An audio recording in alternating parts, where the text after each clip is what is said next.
Meditation and Contemplation by Southey.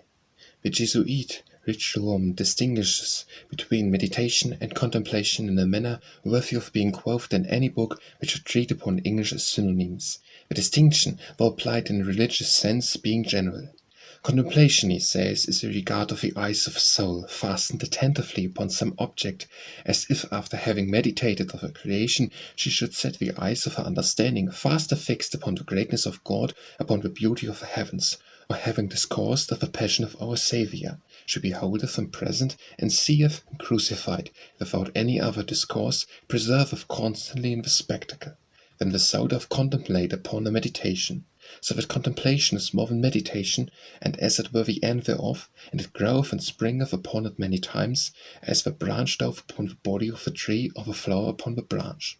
For the understanding, having attentively and with many reasons to and fro meditated the mystery, and gathered diverse lights together, doth frame unto herself a clear knowledge, whereof, without further discourse, one way or another, she enjoyeth, as I may say, a vision, which approacheth to the knowledge of angels. Hereof we learn the difference betwixt these two actions, for meditation is less clear, less sweet, more painful than contemplation. It is as the reading of a book, which must be done sentence after sentence, but contemplation is like casting the eyes upon a picture discerning all at once. Meditation is like eating, contemplation is like drinking. A work more sweet, cooling, and more delicate, less labour and more pleasure than eating it. For he that meditateth, taketh, and antecedent both, behold, weigh and consider it, as it were chewing the meat with some pain. Afterward doth gather conclusions one after another, as it were swallowing doth with morsels, and taketh his pleasure by pieces.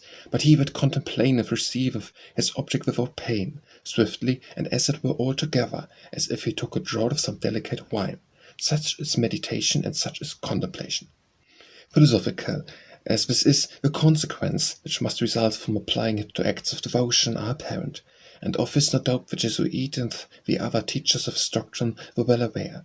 Let but an enthusiast be once taught to keep the understanding passive, and the imagination awake, and dreams, apparitions, rapts, ecstasies, with all the other symptoms of hagiomnia, will follow the natural course of the disease.